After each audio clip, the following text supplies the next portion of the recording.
In this lecture, I am going to talk about the Raman effect, especially the classical theory of Raman effect. This is very important for us because this is an Indian invention. Professor C.V. Raman invented this Raman effect, and that is why it is named after him as Raman effect. And Professor C.V. Raman was awarded the Nobel Prize for his work in this field. Okay. And you already know what is known as Raman effect. So I will give you only a short introduction to make you familiar or to remind you what you have already learned. Okay. So when a beam of monochromatic radiation passes through a substance, this is a substance, okay, and a beam of monochromatic radiation of frequency nu is passing through this substance. So what will happen? Some of these frequencies will be absorbed by the substance, but some frequencies will be scattered by this substance. Some of the radiation will be scattered by the substance. Some amount of radiation, a part of the radiation will be scattered by the substance. And if you are checking the frequency of this scattered radiation, the frequency of the scattered radiation will mostly nu. That is the same frequency of the incident radiation. But in addition to this, you can see that some of the radiations will have a frequency less than the incident radiation, that is nu minus nu dash, and some part of the radiation will have a frequency greater than the frequency of the incident radiation, that is nu plus nu bar. Okay. So let me summarize these events. When a beam of monochromatic radiation passes through a substance, some amount of radiation will be scattered. The scattered energy will consist almost of the radiation of the incident frequency. And this is referred to as the Rayleigh scattering. If the frequency of the scattered light is same as the frequency of the incident radiation, that is referred to as a Rayleigh scattering. Rayleigh scattering. Rayleigh scattering. Okay. And in addition to this Rayleigh scattering, certain discrete frequencies above and below the incident beam will be scattered, and these are known as Raman scattering. Okay, this is Raman scattering. Raman scattering. Now you know what is Raman scattering, and here you can see that some of the incident radiation, some of the scattered radiation will have a frequency less than the incident radiation, and this is known as Stokes lines or Stokes lines. Okay, this is known as Stokes lines. Stokes line, and this part with a frequency greater than the incident frequency, that is known as anti-Stokes lines. Anti-Stokes lines. Anti-Stokes lines. Okay. So we have Stokes lines and anti-Stokes lines. Stokes lines have the frequency less than the incident frequency, and anti-Stokes lines have frequency greater than the incident frequency. Now we will check the classical theory of Raman effect. Why we get these different frequencies in the scattered light? That is what we are looking into. A most modern theory based on quantum mechanics is already available. That is the best applicable theory or most reliable theory. But understanding the classical theory will help to understand the underlying phenomenon, okay, of what is happening to these the incident radiation, why it is scattered into different frequency sets. Okay, that we can understand from the classical theory also. So let us learn this classical theory of Raman effect. അപ്പോൾ നമുക്ക് classical theory നോക്കാം. നമ്മൾ ഒരു മോളിക്യൂളിനെ ഒരു static electric ഫീൽഡിലേക്ക് ഇടുകയാണെന്ന് വിചാരിക്കുക. We are placing a molecule in the static electric field. Okay, so this is a static electric field and this is the direction of the electric field. And if we are placing a molecule in this static electric field, okay, we are placing a molecule here, a molecule. For example, this is a diatomic molecule. We are placing this diatomic molecule in the static electric field.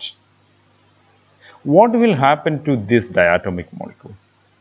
This diatomic molecule has an electron cloud around it, right?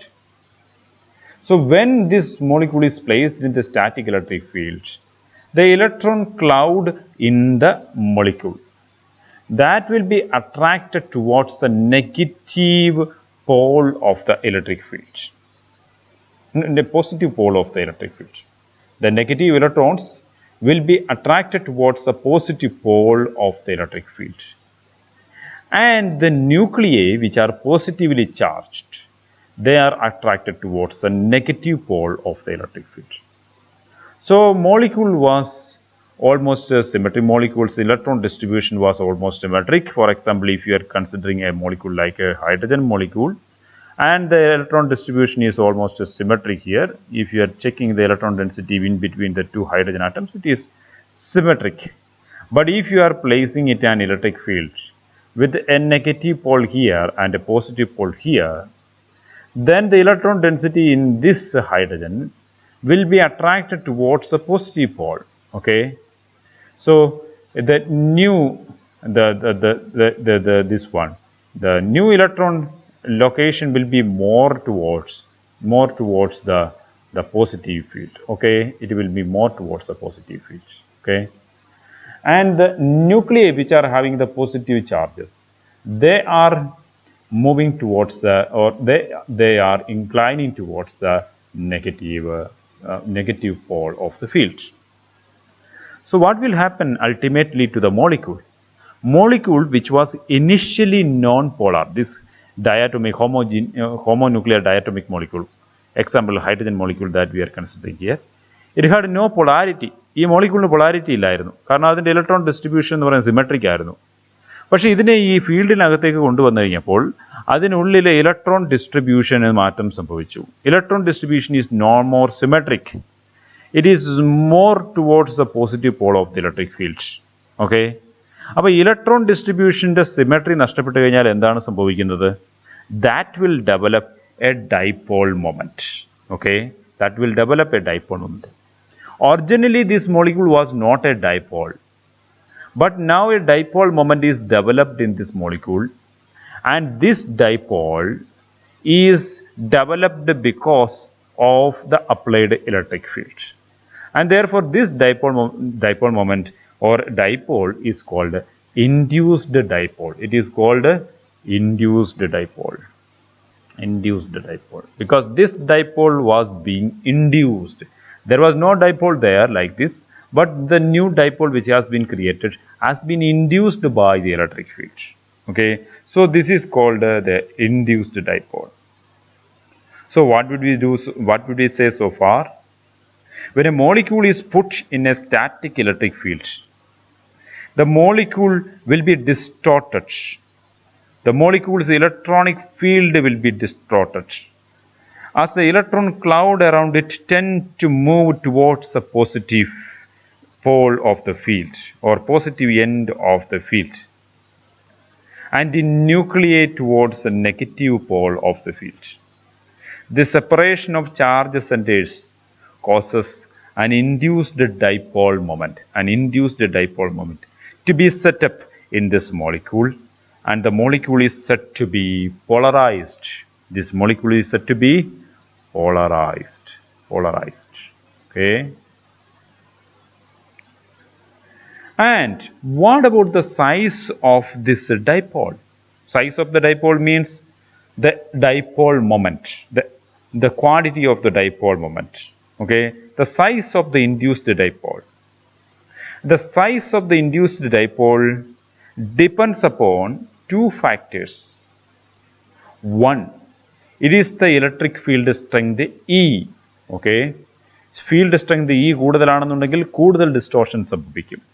So one electric field strength E is the one of the factors which will determine the strength of the induced dipole moment. And the second factor is the polarizability alpha. What is polarizability? The ease with which the molecule can be polarized. ഈ മോളിക്യൂളിനെ എന്തുമാത്രം easy ആയിട്ട് polarise ചെയ്യാൻ കഴിയും, അതാണ് polarisability. ഈ മോളിക്യൂളിനെ വളരെ easy ആയിട്ട് polarise ചെയ്യാൻ കഴിയുമെന്നുണ്ടെങ്കിൽ ആ ഇൻഡ്യൂസ്ഡ് ഡൈപോൾ മൊമെന്റ് കൂടുതലായിരിക്കും, കാരണം ചാർജ് സെപ്പറേഷൻ വളരെ കൂടുതലായിരിക്കും. ആൽഫ എന്നാൽ കുറവാണെന്നുണ്ടെങ്കിൽ ഇൻഡ്യൂസ്ഡ് ഡൈപോൾ മൊമെന്റ് കുറവുമായിരിക്കും. So the induced dipole moment is directly proportional to the electric field strength and also to the polarizability. Okay. Therefore, we can write the induced dipole moment mu is equal to alpha into E, where alpha is the polarizability. That is very important. Polarizability. Okay. Polarizability. And E is the electric field strength. Okay. So now you know how an induced dipole is set up inside the molecule. And this polarizability actually depends upon, we are actually concentrating on this polarizability. It depends upon the direction of the molecule within the applied electric field. For example, you are placing the molecule in this way. Okay, you are placing the molecule in this way. Hydrogen molecule. You are placing this hydrogen molecule like this. Okay, and the electric field is in this direction also. Electric field is in this direction. So you have placed this in a sidewise manner. Okay, in this field, and the molecule is in the same direction, the internuclear axis is in the same direction of the electric field. And in this case, it will be polarized very easily. But this is not the case if the molecule is placed like this, so that the internuclear axis is perpendicular to the electric field strength, electric field, okay, perpendicular to the electric field. In this case, it is not very easy to polarize this molecule, especially if you are looking into the electron charge cloud around the two nuclei. Okay, in this case, it is very easy to polarize this electron charge cloud here. But in this case, the electron charge cloud is like this, and it is not easy to polarize it, or it is not easy to distort it sideways in this way. Okay. So the polarizability, even if both are the same molecule, the polarizability is different, or the ease with which it can be polarized is different, and that depends upon the direction of the molecule. So the polarizability depends upon the direction of the molecule within the applied field. Okay, that is one of the very important thing that we have to note. The polarizability depends on the direction of the molecule within the field. Now let us suppose another scenario. Okay, we are irradiating a molecule, means we are placing a molecule in a beam of electromagnetic radiation. We are placing a molecule in a beam of electromagnetic radiation, or a molecule is subjected to a beam of electromagnetic radiation, and the frequency of this electromagnetic radiation is nu. Okay, nu is the frequency of the electromagnetic radiation. So what is particular with this electromagnetic radiation? It will consist of a magnetic field, the fluctuating magnetic field, and also it consists of an electric field, right? Electric field, right? Like this, an electric field. And the magnetic field and electric field they are perpendicular to each other. The electric field and magnetic field are fluctuating, right? They are wave-like, or they are oscillating. The electric field is oscillating, the magnetic field is oscillating. Okay, and so we are looking into the oscillating electric field within this electromagnetic radiation. This electromagnetic radiation consists of an oscillating electric field. Oscillating electric field means the strength of the electric field, then it is 0 at this moment, then it grows and it reaches a maximum value, then it comes down and it reaches 0, then it grows down in the other direction and reaches a maximum value, and then it comes back. Okay, when this process happens, a complete wave is created. Okay, a complete wave like this is created. Okay, so when a wave is propagated, there is an oscillating electric field. So if a molecule is subjected to, or if a molecule is irradiated, or if a molecule is subjected to electromagnetic radiation, then in the vicinity of that molecule, the electric field is oscillating, and the electric field comes from the radiation, right? An electric field is oscillating. So you already know what will happen to the molecule if it is placed in an electric field.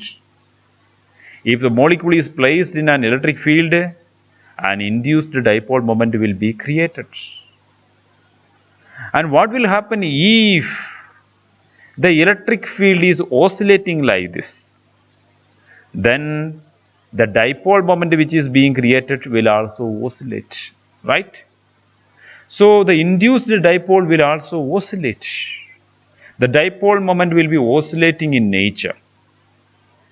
So when a sample of the molecule is subjected to a beam of radiation of frequency nu, the molecule will be polarized in the oscillating fashion. The molecule will be polarized in an oscillating fashion in accordance with the oscillating electric field of the radiation.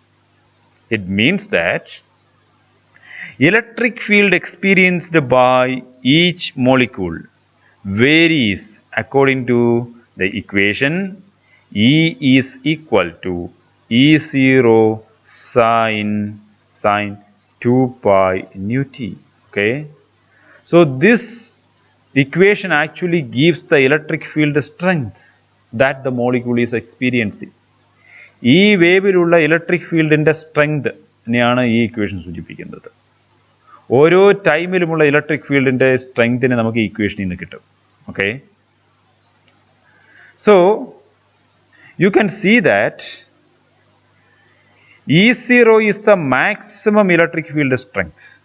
Maximum electric field strength is E0 because the maximum value of sine 2 pi nu t is 1, right? So sine 2 pi nu t is equal to 1, then E is equal to E0, so that is the maximum value. So that is this value, okay? Electric field strength, the maximum value.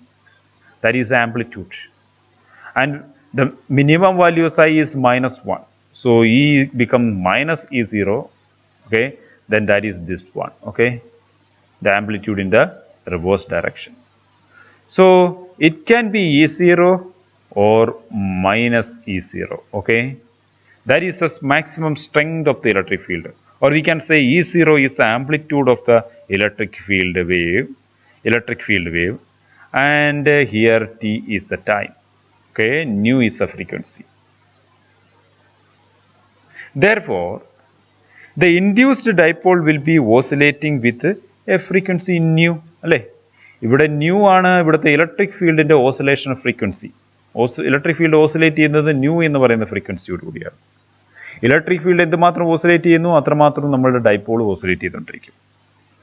അതുകൊണ്ട് induced ഡൈപോളിന്റെ oscillational frequency എന്ന് പറയുന്നതും എന്ത് തന്നെയായിരിക്കും? New തന്നെയായിരിക്കും. So the induced dipole will be oscillating with a frequency nu, which is the same frequency of the incident radiation. And you already know the expression for mu, that is induced dipole moment mu is equal to alpha E. Okay, therefore you can substitute for E in this equation, and therefore mu is equal to alpha into E0 into sine 2 pi nu t. So this expression will give the oscillating nature of mu, because the sine 2 pi nu t can have the values from minus 1, 0 to 1, right? It is oscillating. This is an oscillating function. അപ്പോൾ ഈ function oscillate ചെയ്യുന്നതിനനുസരിച്ച് നമ്മുടെ mu oscillate ചെയ്തുകൊണ്ടിരിക്കും. ഇപ്പം നമുക്ക് മനസ്സിലായി എന്തുകൊണ്ടാണ് induced dipole moment ഒരു റേഡിയേഷൻ്റെ പ്രസൻസിൽ create ചെയ്യപ്പെടുന്ന ഇൻഡ്യൂസ്ഡ് ഡൈപോൾ മൊമെൻറ്റിന് ഓസിലേഷണൽ നേച്ചർ ഉള്ളത് എന്തുകൊണ്ടാണ് നമുക്ക് മനസ്സിലായി. മറ്റൊരു കാര്യം കൂടി മനസ്സിലായി, that induced dipole moment will have the same frequency new of the radiation, incident radiation. ഇത്രയും കാര്യങ്ങളാണ് നമുക്ക് മനസ്സിലായത്. സച്ച് ആൻ ഓസിലേറ്റിംഗ് ഡൈപോൾ, ഈ ഓസിലേറ്റിംഗ് ഡൈപോളിൻ്റെ പ്രത്യേകത എന്തായിരിക്കും? ഇത് ഡൈപോളുകൾ ഓസിലേറ്റ് ചെയ്ത് കഴിഞ്ഞാൽ അതെന്ത് ചെയ്യും? അത് റേഡിയേഷനെ എമിറ്റ് ചെയ്യും അല്ലേ. If dipole is oscillating it will emit radiation. ഇവിടുത്തെ ഡൈപോൾ ഓസിലേറ്റ് ചെയ്തുകൊണ്ടിരിക്കുകയാണ്. ഈ ഡൈപോൾ ഓസിലേറ്റ് ചെയ്യുന്ന ഫ്രീക്വൻസി എന്താണ്? ന്യൂ ആണ് ഓസിലേറ്റ് ചെയ്യുന്ന ഫ്രീക്വൻസി. അതുകൊണ്ട് അത് എമിറ്റ് ചെയ്യുന്ന റേഡിയേഷൻ്റെ ഫ്രീക്വൻസി എന്ത് തന്നെയായിരിക്കും? ന്യൂ ആയിരിക്കും. ഓക്കെ, ഇപ്പോൾ എന്തുകൊണ്ടാണ് ഈ ന്യൂ എന്ന് പറയുന്ന റേഡിയേഷനെ ഇത് എമിറ്റ് ചെയ്യുന്നത് എന്ന് നിങ്ങൾക്ക് മനസ്സിലായി. Okay, so when a molecule is placed in a radiation of frequency nu, that radiation will create an oscillating electric dipole in the molecule, and that dipole will have the same frequency, or the dipole moment will be an oscillating dipole moment, and that oscillating dipole moment will have the same frequency of the incident radiation, and the oscillating dipole will emit radiation. ഏത് oscillate ചെയ്യുന്ന ഏത് dipole ആയാലും എന്ത് ചെയ്യും? Radiation emit ചെയ്യും. Oscillate ചെയ്യുന്ന ഏത് charged particle ആയാലും റേഡിയേഷൻ എമിറ്റ് ചെയ്യും. ഓസിലേറ്റ് ചെയ്യുന്ന ഡൈപോൾ റേഡിയേഷൻ എമിറ്റ് ചെയ്യും. ആ എമിറ്റ് ചെയ്യപ്പെടുന്ന റേഡിയേഷൻ്റെ ഫ്രീക്വൻസി എന്ന് പറയുന്നത് അതിൻ്റെ ഓസിലേഷൻ ഫ്രീക്വൻസി തന്നെയായിരിക്കും. ഇവിടുത്തെ ഡൈപോളിൻ്റെ ഓസിലേഷൻ ഫ്രീക്വൻസി ന്യൂ ആണ്. അതുകൊണ്ട് ഈ ഡൈപോളിൽ നിന്ന് എമിറ്റ് ചെയ്യപ്പെടുന്ന റേഡിയേഷൻ്റെ ഫ്രീക്വൻസിയും എന്ത് തന്നെയായിരിക്കും? ന്യൂ തന്നെയായിരിക്കും. So that is what is happening. So when a beam of radiation is hitting this molecule, that beam of radiation will create an oscillating dipole, and that will result in the emission of a radiation having the same frequency. Okay, ഈ വരുന്ന new എന്ന് പറയുന്ന ഫ്രീക്വൻസിയാണ് Rayleigh സ്കാറ്ററിങ്ങിന് കാരണമായിട്ടുള്ളത്.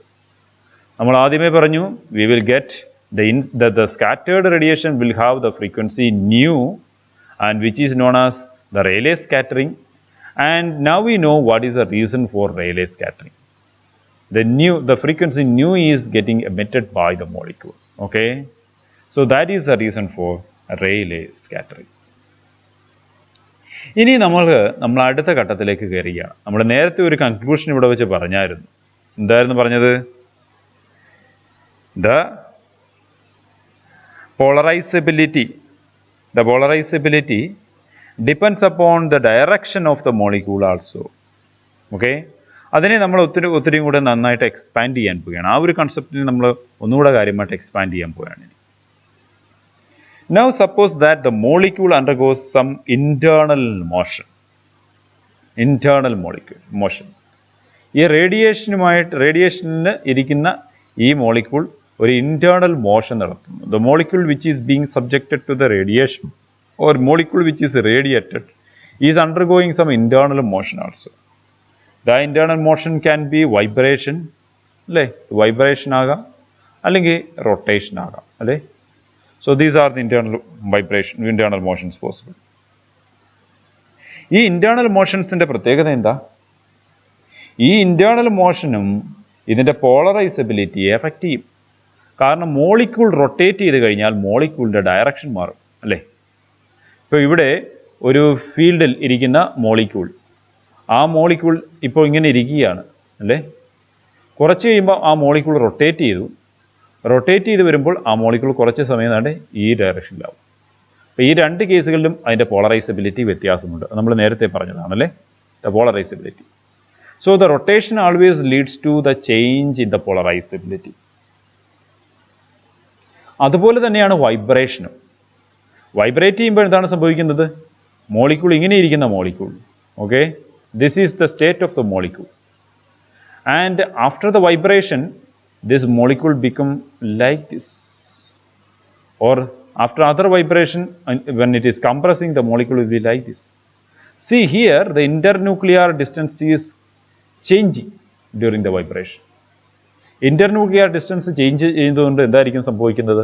ആ രണ്ട് ന്യൂക്ലിയസുകളുടെയും ഇടയിലുള്ള electron charge ക്ലൗഡിൻ്റെ ഷേപ്പിന് വ്യത്യാസമുണ്ടാകും. Okay, the electron charge cloud between the nuclei will reshape during the vibration.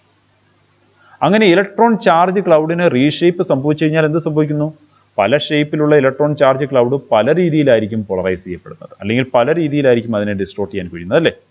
പല ഷേപ്പിലിരിക്കുന്ന മോളിക്യൂളിനെ നമുക്ക് ഡിസ്റ്റോർട്ട് ചെയ്യാൻ കഴിയുന്നത് പല ഷേപ്പിലായിരിക്കും. നിങ്ങൾ ഒരേ ടൈപ്പ് ബലൂണിനെ നിങ്ങൾ പല രീതിയിൽ വീർപ്പിച്ച് നോക്കുക. ഓക്കെ, അതിനുശേഷം ചില ബലൂണിനെ ഇങ്ങനെ വീർപ്പിക്കുക, അല്ലെങ്കിൽ ഈ പല ഷേപ്പിൽ വീർപ്പിച്ച് കഴിഞ്ഞാൽ നിങ്ങൾ ഇത് ഏതെങ്കിലും ഒരു ഭാഗത്ത് തന്നെ ഫോഴ്സ് എക്സേർട്ട് ചെയ്യുമ്പോൾ ആ മോളിക്യൂളിൻ്റെ ഷേപ്പിനുണ്ടാകുന്ന വ്യത്യാസം ഡിഫറൻ്റ് ആയിരിക്കും, അല്ലേ? അപ്പോൾ ഈ മോളിക്യൂളിൻ്റെ വൈബ്രേഷൻ മൂലം ഇവിടുത്തെ ഇലക്ട്രോൺ ചാർജ് ക്ലൗഡിൻ്റെ റീഷേപ്പ് സംഭവിക്കുന്നു. അങ്ങനെ റീഷേപ്പ് സംഭവിക്കുന്നത് മൂലം അതിൻ്റെ പോളറൈസബിലിറ്റിക്കും വ്യത്യാസമുണ്ടാകും. So vibration also leads to the change in polarizability. Rotation also leads to the change in polarizability. So the internal motions in general will leads to the change in polarizability. ഇങ്ങനെ change സംഭവിക്കുന്നു എന്ന് മാത്രമല്ല, ഇങ്ങനെ ഉണ്ടാകുന്ന change periodic ആയിരിക്കും, അല്ലേ?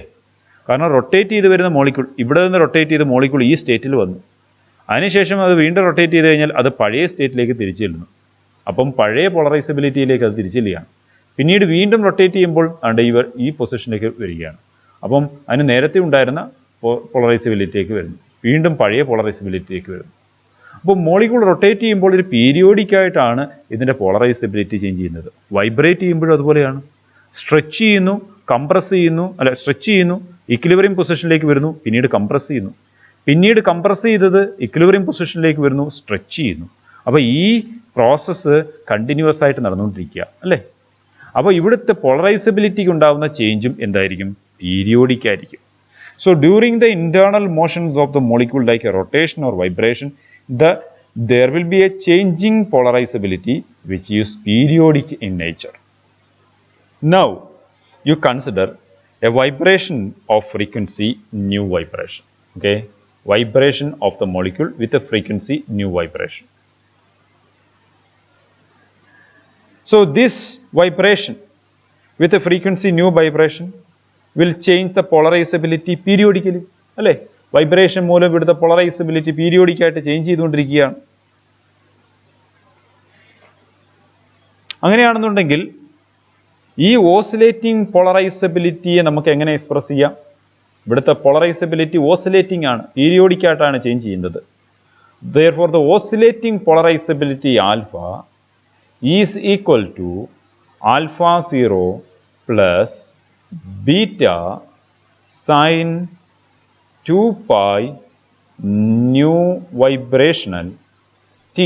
Okay, so this is the expression for the oscillating polarizability.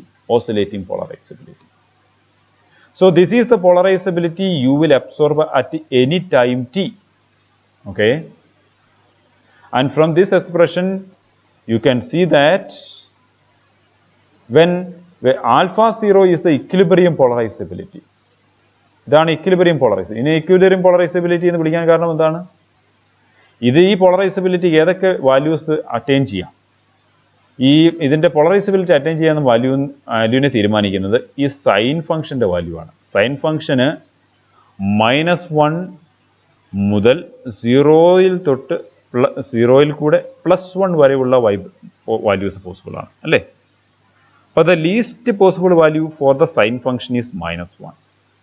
And at that time alpha will be equal to alpha 0 minus beta ആയിരിക്കും, because sin 2 pi nu t is equal to -1.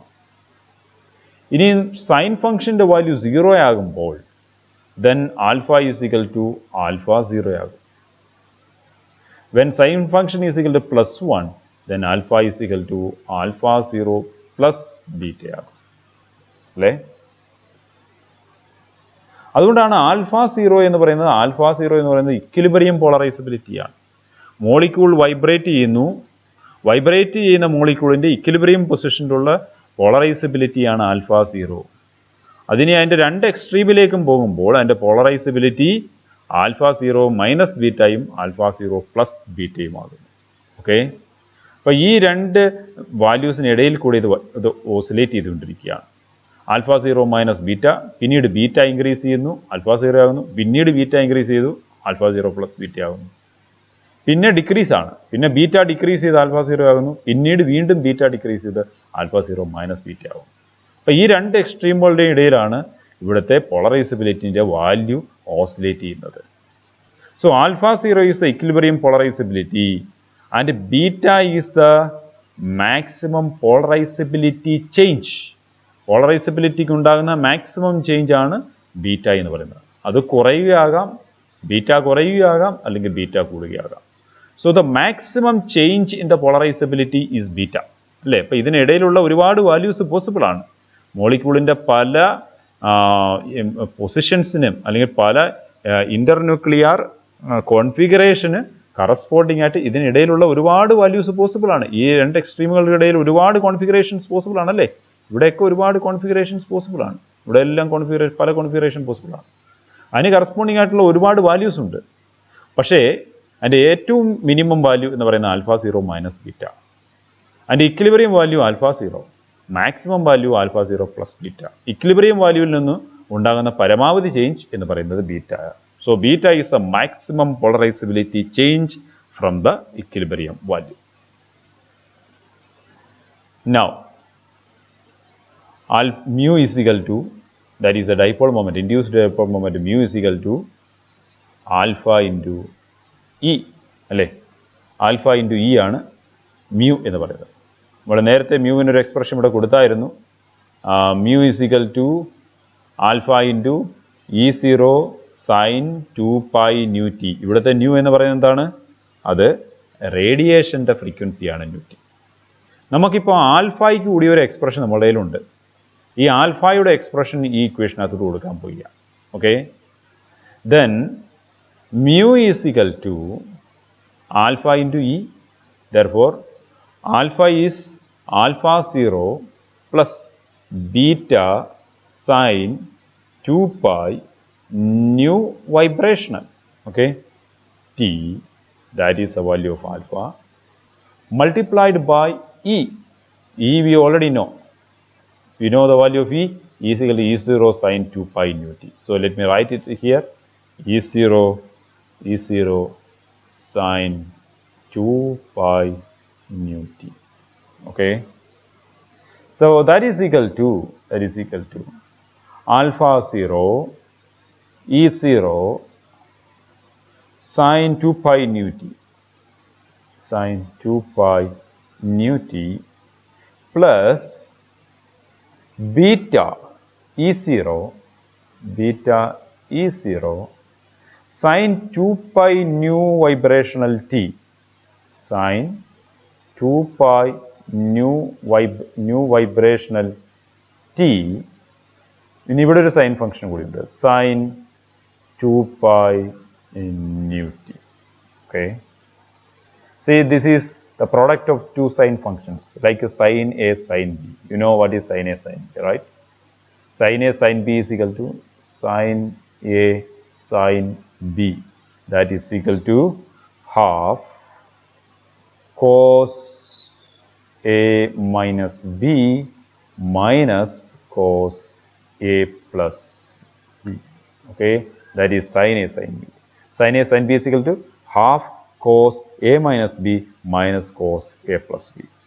അപ്പോൾ നമ്മൾ ഈ ഒരു relation ഇവിടെ apply ചെയ്ത് കഴിഞ്ഞാൽ നമുക്ക് എന്ത് കിട്ടും? Therefore mu is equal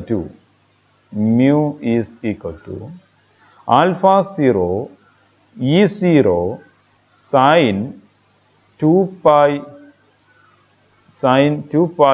nu t, okay, plus half beta E0 then cos A minus B minus cos A plus B. So that is cos 2π A minus B. So it is new vibrational minus new vibrational minus nu, right? 2 pi new vibrational, or you can, it is easier that we take this one first, okay? You can, obviously you can put this sine function here, okay, and this sine function here. So that will lead to an easier calculation. That is why I do it here, okay? So let us consider this as sine A and this as sine B. അപ്പോൾ ഏതാണ് ഇവിടുത്തെ A എന്ന് പറയുന്നത്? ഇതാണ് A, 2 pi nu t. ഇതാണ് A. ഇവിടുത്തെ 2 pi nu y vibrational t. ഇത് B ആയിട്ട് കൺസിഡർ ചെയ്യാം. കുഴപ്പമൊന്നുമില്ലല്ലോ, നമുക്ക് ഏത് ഓർഡറിൽ വേണമെങ്കിലും മൾട്ടിപ്ലൈ ചെയ്യാം, സെയിം റിസൾട്ട് ആയിരിക്കും കിട്ടുന്നത്. So let me take cos 2 pi into 2 pi ഇവിടെ കോമൺ ഫാക്ടർ ആണ്, 2 പൈയും ടിയും കോമൺ ഫാക്ടർ, ടി അതിന് ശേഷം ഇടാം. So what is not common factor is nu and nu vibration. So we can write like nu minus nu vibrational, okay, into t minus cos A plus B, okay? So that we can write cos 2 pi into new vibrational into t, okay? So now we have a new expression. See, in this expression, this is the expression for the oscillating dipole moment, okay? This is the expression for the oscillating dipole moment. And here you can see that this is the oscillating dipole, this oscillating dipole, there are 3 frequency components, അല്ലേ? ഇത് oscillating dipole ആണ്. ഈ oscillating ഡൈപോളിൻ്റെ frequency കമ്പോണൻറ്റുകൾ നിങ്ങൾക്ക് ഈ ഇക്വേഷനിൽ നിന്ന് കാണാം. ഏതൊക്കെയാണ് ഇവിടുത്തെ ഫ്രീക്വൻസി കമ്പോണൻറ്റ്സ്? ഞാൻ കാണിച്ചു തരാം. ഒന്ന്, ഇതൊരു ഫ്രീക്വൻസി കമ്പോണൻ്റ് ആണ്, ന്യൂ, അല്ലേ? മറ്റൊരു frequency component new minus new vibration, that is also A frequency component. Another frequency component is new plus new vibrational, okay? ഇത്രയും ഫ്രീക്വൻസി കമ്പോണൻറ്റുകളാണ് നമുക്കുള്ളത്, അല്ലേ? The frequency components are multiplied with t. അത് നിങ്ങൾക്ക് എല്ലായിടവും കാണാം. Frequency components are multiplied with t and it appear as a sine function or cosine function, okay? Sine function ആയാലും cosine function ആയാലും ഓസിലേറ്റിംഗ് ഫംഗ്ഷൻസ് ആണ്, ഓക്കെ?